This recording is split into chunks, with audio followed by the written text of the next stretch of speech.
अस्सलामुअलैकुम वरहमतुल्लाहि वबरकातुहू। मैं हूं मोहम्मद जुनैर इस्माइल और आप देख रहे हैं मेरा यूट्यूब चैनल सहर राइड्स 492। अच्छा अहबाब, किस्सा कुछ यूं है कि आज चूंकि वैलेंटाइन डे था, आप इसे वैलेंटाइन डे कह लें या हया डे कह लें, क्योंकि हर कंसेप्ट के डाइवर्स मीनिंग्स होते हैं और ये पर्सन टू पर्सन वेरी करते हैं। ये आप पर डिपेंड करता है कि आप उनसे क्या मानी अखज़ करते हैं।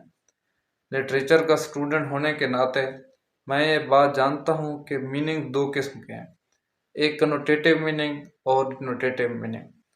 डिनोटेटिव मीनिंग तो वो मीनिंग्स होते हैं जो किसी भी चीज़ की ओरिजिनल या डिक्शनरी मीनिंग्स हैं, जबकि कनोटेटिव मीनिंग्स वो मीनिंग्स हैं तो होते हैं जो कि लघवी मीनिंग नहीं होते, जबकि बल्कि वो as per custom as per culture develop हो रहे होते हैं। इन्हें हम एसोसिएटेड मीनिंग्स भी कहते हैं, कल्चरल मीनिंग भी कहते हैं, कई नाम है इसके। उर्दू की अगर बात करें तो डिनोटेटिव मीनिंग हम लघवी मानी कहते हैं जो ओरिजिनल मीनिंग्स हैं, जबकि जो कनोटेटिव मीनिंग उनको हम इस्तिलाही मानी कहते हैं।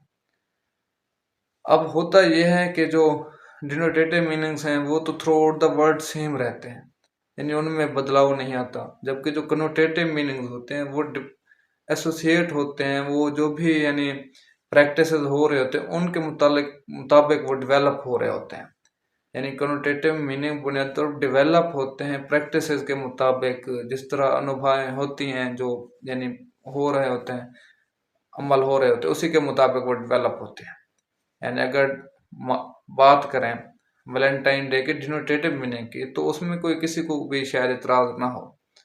यानी हर किसी, अगर हम उनसे यानी वैलेंटाइन डे मनाने वालों से या उनके हामियों से बात करें तो वो यही कहेंगे कि बेसिकली वैलेंटाइन डे से मुराद मोहब्बत और मुरव्वत का दिन है।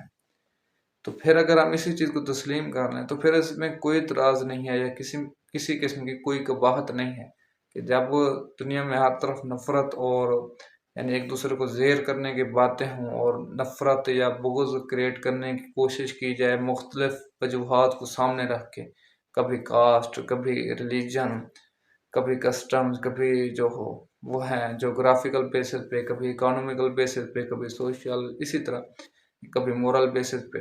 तो यानी मोरल बेसिस पे इस तरह के बात बहुत से लोगों के जहन में ये वो यानी कंसेप्ट वो किया जाता है, उंडेल दिया जाता है या उनको कह लें कि डाल दिया जाता है कि वो बहुत ज़्यादा कोई नेक या परहेजगार लोग हैं, और ज़्यादा परहेजगार अपने तकवा पर भी फ़ख्र करना बुनियादी तौर पर आपको एक और उसमें एक ग्रुप में ले जाता है, और आप दूसरा जो ग्रुप होता है उसे हमेशा ही वो करते हैं, यानी धत्कार रहे होते हैं, रिजेक्ट कर रहे होते हैं बुनियादी तौर।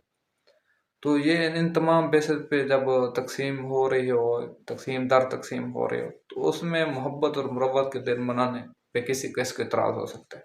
हाँ, अलबत्ता जो उसके प्रैक्टिसेस की बेस पे या एसोसिएटेड जो मीनिंग्स हैं जो उसको यानी उसका गलत इस्तेमाल करते हुए जो मीनिंग डेवलप अब हो चुके हैं या ऐसी प्रैक्टिसेस हुई हैं, उस पे किसी को इतराज़ हो सकता है, और I think it's their right, and I think it's their right to go against Valentine's Day, but not in terms के अगर आप किसी यानी किसी चीज़ के खिलाफ जा रहे हैं तो आप उस चीज़ के उसको ख़त्म कराने या उसकी को जो फॉलो करने वाली कम्युनिटी है उसको ख़त्म करने पे आ जाए, तो ये चीज़ मतलब वो नहीं है, काबिल बर्दाश्त नहीं है दूसरे बंदों यानी दूसरे सेक्ट के लिए भी।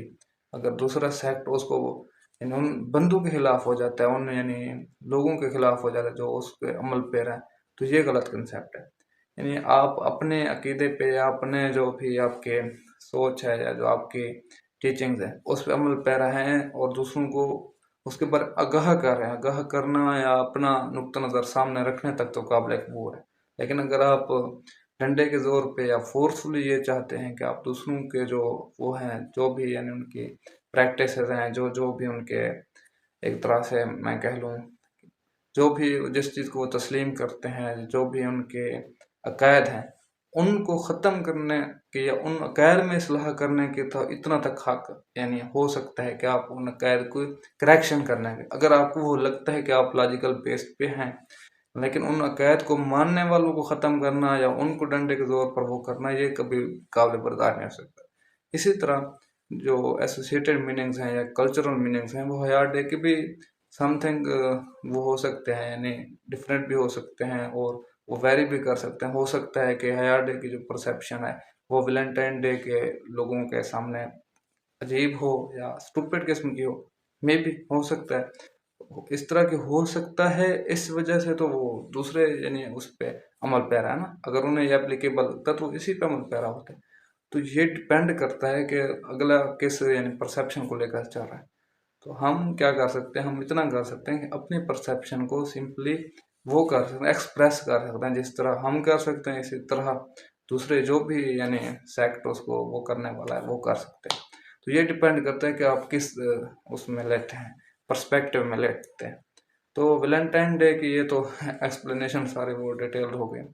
तो वैलेंटाइन डे था जिस तरह आज, तो शादीशुदा बंदे के लिए हर दिन वैलेंटाइन डे भी है। अगर वो उन यानी एक बंदे पे इत्तेफाक करने वाला हो या एक बंदे पे वो करने वाला हो, ठहर जाने वाला हो, तो उसके लिए हर दिन वैलेंटाइन डे भी है। उसके हयात डे भी मनाया या मोहब्बत का दिन, तो उसके लिए हर दिन वही इसी तरह है। हमारा दिन भी उसी तरह मामूल के मुताबिक सोने पे सुहागा ये हुआ कि मेरी जो बर्थडे थी वो बर्थडे जो बाबा की तरफ से लिखी गई थी, यानी उसे ऑफिशियली तो नहीं कह सकते, डॉक्यूमेंटेड तो नहीं है, लेकिन जो बाबा की तरफ से लिखी गई थी वो आज ही थी। तो ये बर्थडे वाली खुशी, ये दो खुशियाँ एक साथ मिल गई।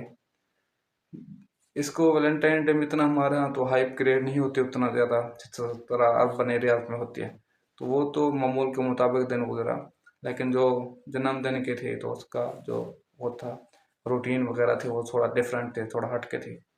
तो आज सारा दिन मसरूफियत में वैलेंटाइन डे इसी तरह हमारा मनाया कि बेगम को खुश्क फूल दिया गुलाब का। तो हमने कहा कि इसकी हसीयत और इसकी हालत को देखते हुए वैलेंटाइन डे भी हो सकता है। अगर कोई ज़्यादा सख्ती करेगा वैलेंटाइन डे के हवाले से तो यह हया डे भी हो सकता है।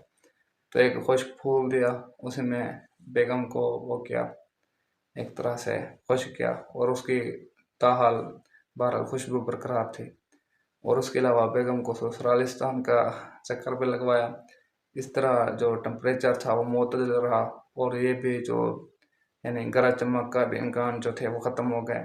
और ये भी जो यानी आगे जो चांसेस थे कि होता है ना कि अमूमी तौर पर ख़ास तौर पर जहाँ पे वैलेंटाइन डे की हाइप ज़्यादा क्रिएट होती है, वहाँ पे ये चांस होता है कि जो वो है बीवी, वो शौहर को क्या करने की कोशिश करे, उसकी जो सारे सरगर्मी है दिन की उनको कंट्रोल करने की कोशिश करे। जिस तरह हमारे मुल्क में ख़ास तबका है जो कंट्रोल करने की कोशिश करता है बाकी सारे रियाया को, तो इस तरह जो बेगम होती है वो भी अपने रियाई समझ लें अपने शौहर को, उनकी सारी सरगर्मियों को नोट डाउन करने की कोशिश करती है। तो इस चीज़ से बचने के लिए हमने ये कहा कि सारे दिन गुजारे उन्हीं के साथ जाए। तो ससुरालिस्तान वगैरह गए और उसके बाद उनके साथ ही सारा जो टाइम वगैरह था स्पेंड किया। और जब उन्हें बाइक पे ले गया तो महबूब वाले जो कैफियत होते वो कहाँ, और इसका मज़ा जो अपनी बेगम साहबा के साथ होता है उसका मज़ा कहाँ, ज़मीन आसमान का फ़र्क। और जो यहाँ मज़ा और जो सुकून जो तमानियत वगैरह होती है वो शायद वहाँ पे ना हो, जो महबूब वगैरह जैसे बंदे के साथ। वहाँ तो एक बेसुकूनी सी होती है ना हमेशा दिन। तो बेगम साहबा को मैंने ऑफ़र की कि आप जो भी चीज़ पसंद करें आज के दिन। वो बोले एक तो सालगिरह की वो, और उसके अलावा ये वैलेंटाइन डे, उन्हें हल्का सा मैंने इंट्रोडक्शन कराया कि वैलेंटाइन डे बेसिकली है क्या। तो इस तरह एक भरपूर दिन गुजरा। एक मज़ेदार वाक़या ये हुआ कि मुझे भाई ने, बड़े भाई हैं जो डॉक्टर जमशेद साहब, उन्होंने कॉल वो किया, मुझे सेंड किए पिक्चर्स वगैरह। तो मेरे अमूमी तौर पर ये आदत है कि जो पिक्चर्स हों या ऐसा मटेरियल जो शेयर्ड मालूम हो तो मैं उसको ओपन कर मोस्टली नहीं करता। लेकिन ऐसे जो कंटेंट्स हैं जिनका मैसेज देखना भी ज़रूरी हो या अगर कोई अहम बात हो तो उनको देख लेता हूँ, तो अमूमी तौर पर ऐसे कमेंट कर देता हूँ। तो वो पीछे एक दफ़ा मैंने पोस्ट भी लगाई थी कि मैंने एक दोस्त की वो गया हुआ था तो सैर पे, तो उसने मुझे बार बार वीडियोस भेज रहा था। यानी उसकी कोशिश ये थी कि ये बंदा घर ठहरा हो तो ये दिल में ये फील करेगा कि मुझे भी ज़रूर जाना चाहिए। तो बार बार वीडियोस भेज रहा था। मैंने क्या किया, उसकी जितनी भी वीडियोस थी सारों के नीचे बिना किसी एक वीडियो को ओपन किए सारों के नीचे सिर्फ हार्ट रिएक्ट थे सारे। तो इस तरह अमूमी तौर पर ये होता है कि मैं अक्सर चीज़ें ओपन किए बगैर उन पे रिएक्ट कर देता हूँ। नीचे इस तरह भाई ने भेजे तो मैंने नीचे लिख दिया माशाल्लाह। तो मुझे नहीं पता था कि मेरे अपने ही पिक्स हैं। मैंने कहा भाई के पिक्स वगैरह होंगे तो इस तरह के कोई मटेरियल लग रहा है पिक्स वगैरह, तो मैंने नीचे लिख दिया माशाल्लाह। अब सारा दिन मैं ऑफलाइन हुआ, जब शाम को मैं ऑनलाइन हुआ थोड़ी देर पहले, तो भाई का बड़ा मज़ेदार कमेंट आया हुआ था कि ये आपकी ही पिक्स थी और मैंने ये आपसे पूछना था कि स्टेटस पे आपकी कौन सी पिक लगाऊं, यानी जन्मदिन के वो करने के लिए, उसको विश करने के लिए। और आपने जब माशाल्लाह कह के सारे बात ही ख़त्म कर दी, और वो उन्होंने खालिस तरह के लहजे में हमारा जो अपना एक ख़ास वो है एक्सेंट है, उसमें इस अंदाज से कही कि मुझे सारा दिन वो, उसके बाद जब से मैसेज पढ़ा है उसके बाद कह के लगे रहे।